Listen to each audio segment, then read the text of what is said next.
Hello दोस्तों, स्वागत है आपका IQ स्टडी पॉइंट में। आज जो हमारा टॉपिक है वो है राष्ट्रीय आय यानी कि नेशनल इनकम के बारे में। ठीक है, इसके बारे में हम जानेंगे। तो शुरू करते हैं।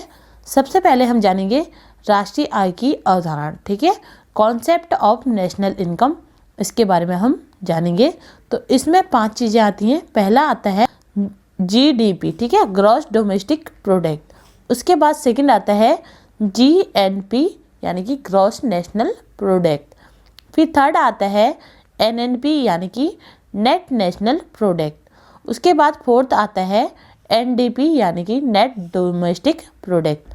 और फिफ्थ क्या आता है NI यानी कि नेशनल इनकम। तो इसके बारे में हम बारी बारी से जानते हैं। तो शुरू करते हैं। पहला आता है कॉन्सेप्ट ऑफ नेशनल इनकम में GDP यानी कि जिसे सकल घरेलू उत्पाद कहा जाता है।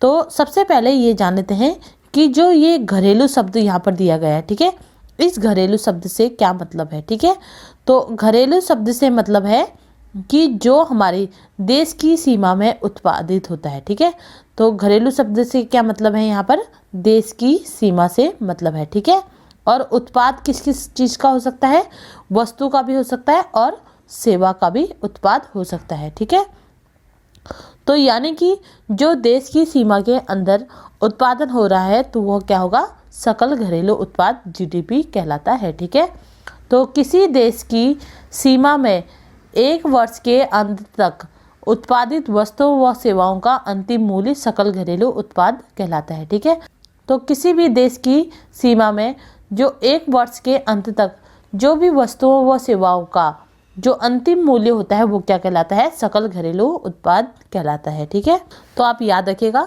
कि जो सकल घरेलू है उससे क्या मतलब है, यानी कि जो देश की सीमा के अंदर उत्पादित हो रहा है। ठीक है, और इसी से ही एक क्वेश्चन भी बनता है कि जो राष्ट्रीय आय है, ठीक है, राष्ट्रीय आय है उसकी गणना होती है। तो राष्ट्रीय आय की गणना जो है वो कितने वर्ष के लिए की जाती है, तो 1 वर्ष के लिए की जाती है। यानी कि जो फाइनेंशियल ईयर होता है, ठीक है, फाइनेंशियल ईयर होता है 1 अप्रैल से लेकर 31 मार्च तक का। ठीक है, 1 अप्रैल से लेकर 31 मार्च तक का होता है। ठीक है, उसके बाद सेकंड आता है सकल राष्ट्रीय उत्पाद GNP। ठीक है, GNP यानी कि ग्रॉस नेशनल प्रोडक्ट, जिसे सकल राष्ट्रीय उत्पाद भी कहा जाता है। ठीक है, और सकल राष्ट्रीय, ठीक है, सकल राष्ट्रीय उत्पाद में आप याद रखिएगा कि ऐसा उत्पादन, ठीक है, जो भारत में विदेशियों द्वारा, ठीक है, भारत में अगर विदेशियों द्वारा जो प्राप्त आय है उसको क्या कर दिया जाता है, घटा दिया जाता है। ठीक है, हमारी राष्ट्रीय आय से, जबकि भारतीय द्वारा विदेश से प्राप्त आय को जोड़ दिया जाता है राष्ट्रीय आय में। ठीक है, इससे सकल राष्ट्रीय उत्पाद निकल कर आता है। ठीक है, यदि हम जो भारत में विदेशियों द्वारा जो पैसा कमाया जाता है उसे माइनस कर दें और भारतीयों द्वारा जो विदेशों से जो पैसा कमाया जा रहा है उसे अगर हम अपनी राष्ट्रीय आय में ऐड कर देते हैं तो उससे क्या होता है, सकल घरेलू उत्पाद निकल कर आता है। ठीक है, उसके बाद थर्ड है शुद्ध राष्ट्रीय आय यानी कि NNP, नेट नेशनल प्रोडक्ट। ठीक है, नेट नेशनल प्रोडक्ट यानी कि शुद्ध का मतलब क्या है, यानी कि उसकी जो कमियां हैं उसको निकाल देना। ठीक है, तो शुद्ध राष्ट्रीय आय में से जब हम जो मूल्यह्रास है, ठीक है, उसे हटा दें तो तब हमें क्या होता है, NNP प्राप्त होता है। ठीक है, तो शुद्ध राष्ट्रीय आय में से जब हम मूल्यह्रास यानी कि डेप्रिसिएशन को हटा दिया जाए तो उससे हमें जो है NNP प्राप्त होता है। ठीक है, सबसे पहले हम ये जान लेते हैं कि जो डेप्रिसिएशन है, ये मूल्यह्रास है, वो क्या है। ठीक है, तो उत्पादित जो प्रक्रिया है उसके दौरान मूल्य में होने वाली गिरावट या घिसावट को क्या बोलते हैं, मूल्यह्रास या डेप्रिसिएशन कहा जाता है। ठीक है, तो जो उत्पादित प्रक्रिया है उसके दौरान जो मूल्य में होने वाली गिरावट व घिसावट है उसे मूल्यह्रास या डेप्रिसिएशन भी कहा जाता है। ठीक है, और NNP को निकालने का जो फॉर्मूला होता है वो क्या होता है, NNP बराबर क्या होता है, जो GNP है हमारी ग्रॉस नेशनल प्रोडक्ट है उसमें से हम किसे माइनस करते हैं, डेप्रिसिएशन को माइनस करते हैं, यानी कि जो मूल्यह्रास हुआ है उसे माइनस करते हैं। ठीक है, उसके बाद फोर्थ आता है शुद्ध घरेलू उत्पाद। ठीक है, शुद्ध घरेलू उत्पाद, पहले हमने बात की थी शुद्ध राष्ट्रीय उत्पाद। अब हम बात करेंगे शुद्ध घरेलू उत्पाद यानी कि NDP, नेट डोमेस्टिक प्रोडक्ट, ठीक है। तो जब हम इसे आप GDP कर लीजिएगा, ठीक है। जब हम GDP में से मूलहास को हटा देंगे तो हमें क्या प्राप्त होता है, NDP प्राप्त होता है, ठीक है। तो इसका फॉर्मूला है, याद रखिएगा, NDP अगर आपको निकालना हो तो NDP बराबर क्या होता है, GDP माइनस डेप्रीसिएशन, ठीक है। क्या होता है, GDP माइनस डेप्रीसिएशन, ठीक है। तो ग्रॉस डोमेस्टिक प्रोडक्ट में से अगर हम जो है माइनस किसे करेंगे, मूलहास को माइनस कर देंगे तो हमें NDP प्राप्त होता है, ठीक है। उसके बाद फिफ्थ आता है राष्ट्रीय आय यानी कि नेशनल इनकम, ठीक है। तो नेशनल इनकम किसे कहते हैं, इसकी भी परिभाषा जान लेते हैं। तो किसी भी राष्ट्र की अर्थव्यवस्था द्वारा पूरे वर्ष में उत्पादित वस्तुओं व सेवाओं के शुद्ध मूल्य के योग को राष्ट्रीय आय कहते हैं, ठीक है। तो किसी भी राष्ट्र की अर्थव्यवस्था द्वारा जो पूरे वर्ष में, ठीक है, जो पूरे फाइनेंशियल ईयर में जो वस्तुओं व सेवाओं का, ठीक है, वो शुद्ध मूल्य होता है, उसके योग को राष्ट्रीय आय कहते हैं, ठीक है। शुद्ध मूल्य यानी कि उसकी जो मूल्यह्रास है उसमें से हटाकर जो हमें मूल्य जो योग प्राप्त होता है उसे हम राष्ट्रीय आय कहते हैं, ठीक है। और राष्ट्रीय आय को जो निकालने का फॉर्मूला होता है वो क्या होता है, NNP यानी कि जो नेट नेशनल प्रोडक्ट है उसमें से हम जो इनडायरेक्ट टैक्सेस हैं उनको माइनस कर देते हैं और प्लस क्या करते हैं, जो हमें सब्सिडी मिलती है उसे हम प्लस कर देते हैं, ठीक है।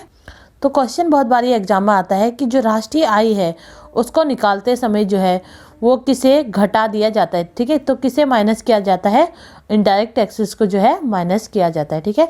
आप जान लेते हैं कि जो राष्ट्रीय आय है उसके वितरण क्षेत्र, ठीक है। राष्ट्रीय आय के कौन कौन से वितरण क्षेत्र होते हैं, 3 वितरण क्षेत्र होते हैं। पहला आता है प्राथमिक क्षेत्र, दूसरा आता है द्वितीयक क्षेत्र और तीसरा कौन सा आता है, तृतीयक क्षेत्र, ठीक है।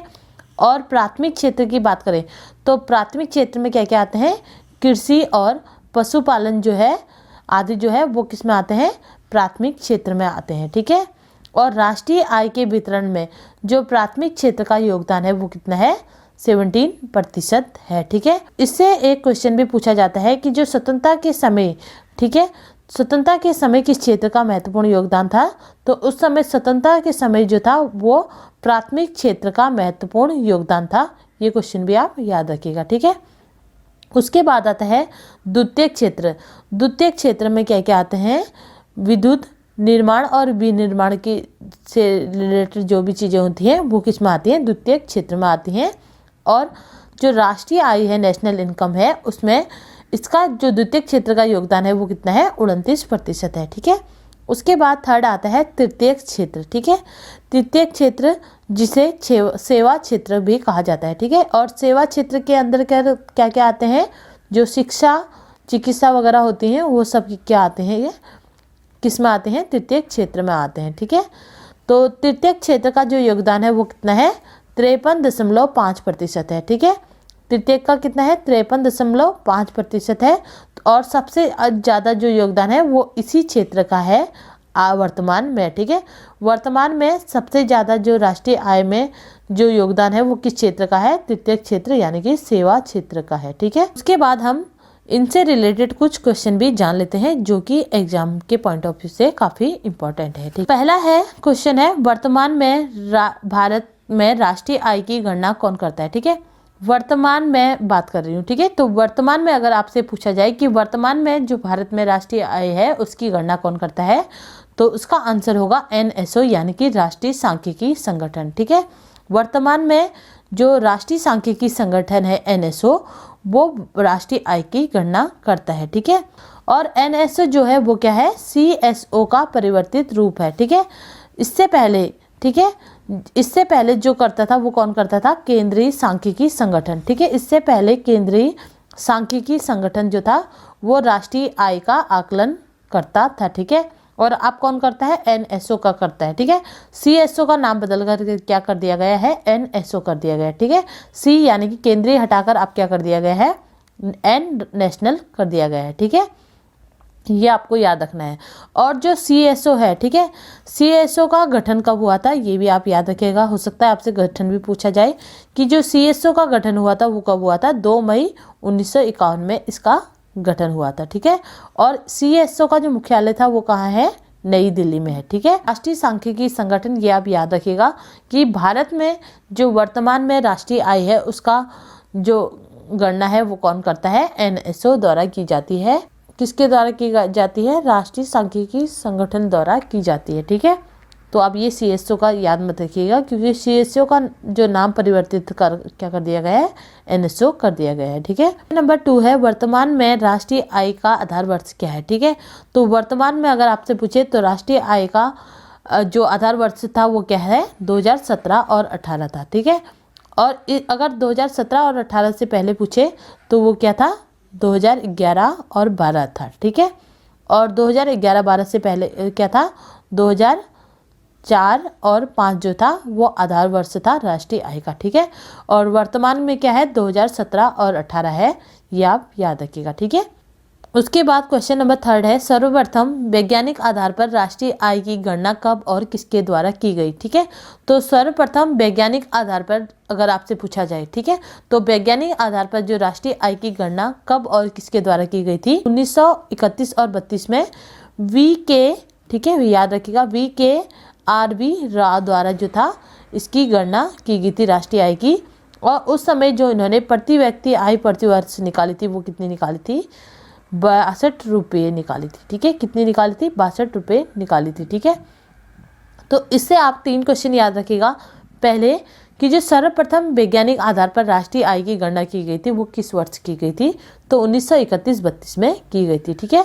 और दूसरा, जो सर्वप्रथम वैज्ञानिक आधार पर राष्ट्रीय आय की गणना की गई वो किसके द्वारा की गई, तो VKRB राव द्वारा की गई, ठीक है। तीसरा क्वेश्चन आपको याद रखना है कि सर्वप्रथम जो वैज्ञानिक आधार पर राष्ट्रीय आय की गणना की गई उसमें प्रति व्यक्ति आय जो थी वो प्रतिवर्ष कितनी निकाली अनुमानित की गई थी, तो 62 रुपये अनुमानित की गई थी, ठीक है। क्वेश्चन नंबर 3 है, राष्ट्रीय आय समिति की स्थापना कब की गई, ठीक है। तो राष्ट्रीय आय समिति की स्थापना अगर आपसे पूछे तो राष्ट्रीय आय समिति की जो स्थापना थी वो कब की गई थी, अगस्त 1949 में की गई थी, ठीक है। इसी से रिलेटेड नेक्स्ट क्वेश्चन है कि क्वेश्चन नंबर 4 है कि राष्ट्रीय आय समिति के अध्यक्ष कौन थे, ठीक है। तो राष्ट्रीय आय समिति के अध्यक्ष जब इसका गठन किया गया था तो उस समय इसके अध्यक्ष कौन थे, PC महालनोबिस थे, ठीक है। PC महालनोबिस थे। ये भी आपको याद रखना है कि राष्ट्रीय आय की समिति की जब गठन किया गया था तो उस समय जो इसके अध्यक्ष थे वो कौन थे, PC महालनोबिस थे, ठीक है। उसके बाद क्वेश्चन नंबर 5 है, क्वेश्चन ये भी पूछा जा सकता है कि जो CSO है उसका नाम परिवर्तित कर क्या रख दिया गया है, ठीक है। तो CSO यानी कि जो केंद्रीय सांख्यिकी संगठन था उसका नाम परिवर्तित कर क्या कर रख दिया गया है, NSO कर दिया गया है, ठीक है। खाली आपको N याद रखना है कि N से क्या है, राष्ट्रीय कर दिया गया है, ठीक है, नेशनल। तो क्या कर दिया गया है, C हटाकर क्या कर दिया गया है, N कर दिया गया है।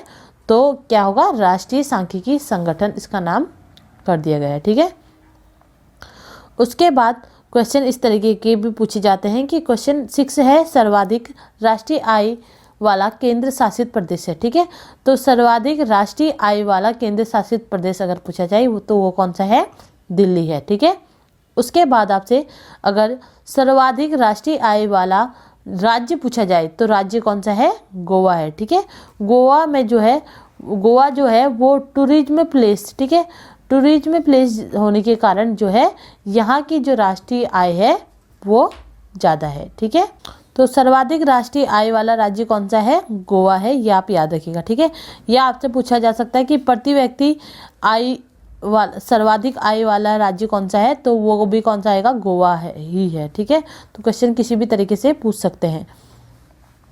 उसके बाद अगर आपसे सबसे कम राष्ट्रीय आय वाला राज्य पूछा जाए, ठीक है, यानी कि सबसे कम प्रति व्यक्ति राष्ट्रीय आय वाला अगर राज्य पूछा जाए तो वो कौन सा है, बिहार है, ये आपको याद रखना है, ठीक है। केंद्र शासित में पूछा जाए तो केंद्र शासित में दिल्ली है, और राज्य की अगर बात की जाए तो राज्य में गोवा है, और सबसे कम में बात की जाए तो कम में कौन सा है, बिहार है, ठीक है। ये आपको 3 चीज़ें याद रखनी है। क्वेश्चन नंबर 9 है, पहली बार राष्ट्रीय आय की गणना कब और किसके द्वारा की गई। ठीक है, इससे पहले हमने क्वेश्चन देखा था कि सर्वप्रथम जो राष्ट्रीय आय है उसका वैज्ञानिक आधार पर जो है उसकी गणना किसने की थी, तो वो की थी VKRB राव जी ने। ठीक है, लेकिन ये अगर आपसे पहली बार या सर्वप्रथम जो पूछे तो पहली बार जो सब राष्ट्रीय आय की गणना की थी वो किसने की थी, दादा भाई नेरोजी द्वारा की गई थी। और कब की गई थी 1867 और 68 में की गई थी। ठीक है, सर्वप्रथम जो राष्ट्रीय आय की गणना की थी वो किसने की थी, दादा भाई नेरोजी द्वारा की गई थी। ठीक है, और कब की गई थी 1867 से लेकर 68 के बीच में की गई थी।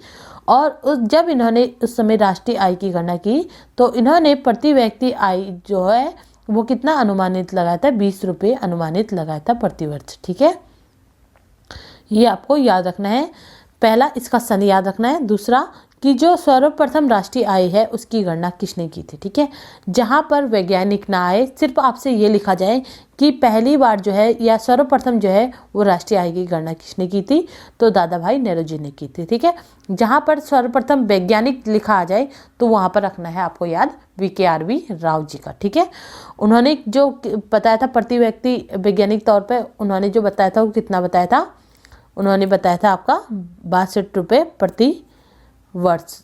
और दादा भाई नेरोजी ने जो बताया था, ये भी पूछा जाता है कि दादा भाई नेरोजी द्वारा जो है वो प्रति व्यक्ति आय जो थी वो कितनी अनुमानित की गई थी, तो 20 रुपये अनुमानित की गई थी। ठीक है, उसके बाद क्वेश्चन नंबर 10 है, राष्ट्रीय आय में किस क्षेत्र का महत्वपूर्ण योगदान है। ठीक है, तो राष्ट्रीय आय में बात करें तो राष्ट्रीय आय में किस क्षेत्र का महत्वपूर्ण योगदान है, तो उसका आंसर होगा तृतीय क्षेत्र का या सेवा क्षेत्र का। ठीक है, सेवा क्षेत्र का। ठीक है, तो हो सकता है आपसे इसकी प्रतिशत भी पूछा जाए, तो प्रतिशत याद रखिएगा कितना है, 53.5% है। ठीक है, कितना है, 53.5% है। ठीक है, उसके बाद क्वेश्चन नंबर 11 है, राष्ट्रीय आय निकालते समय किसे घटा दिया जाता है। ठीक है, तो राष्ट्रीय आय जब हम निकालते हैं तो उस समय किसे माइनस कर दिया जाता है, तो इसका आंसर होगा इनडायरेक्ट टैक्स। ठीक है, इनडायरेक्ट टैक्स जो है उसे माइनस कर दिया जाता है राष्ट्रीय आय निकालते समय। ठीक है,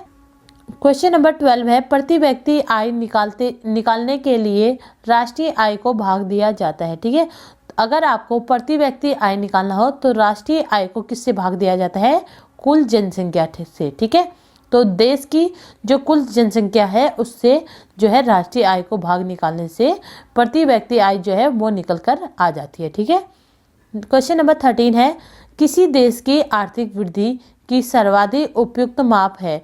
तो किसी देश की जो आर्थिक वृद्धि है, ठीक है, उसकी जो उपयुक्त माप है कैसे हमें पता चलता है, तो वो किससे पता चलता है, GDP से पता चलता है। किससे पता चलता है, ग्रॉस डोमेस्टिक प्रोडक्ट से पता चलता है। ठीक है, प्रोडक्ट से पता चलता है, ये आप याद रखिएगा। उसके बाद क्वेश्चन नंबर 14 इस तरीके का भी क्वेश्चन आता है कि राष्ट्रीय आय है, तो राष्ट्रीय आय क्या है, NNP।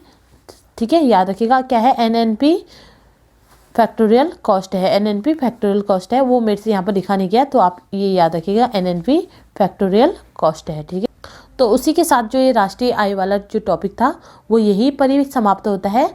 अगर मेरे द्वारा पढ़ाए गए इस टॉपिक से आपकी नॉलेज बढ़ी हो तो प्लीज़ चैनल को सब्सक्राइब करें और बेल आइकन दबाना ना भूलें। कल फिर मिलते हैं एक नई वीडियो के साथ, तब तक के लिए जय हिंद दोस्तों।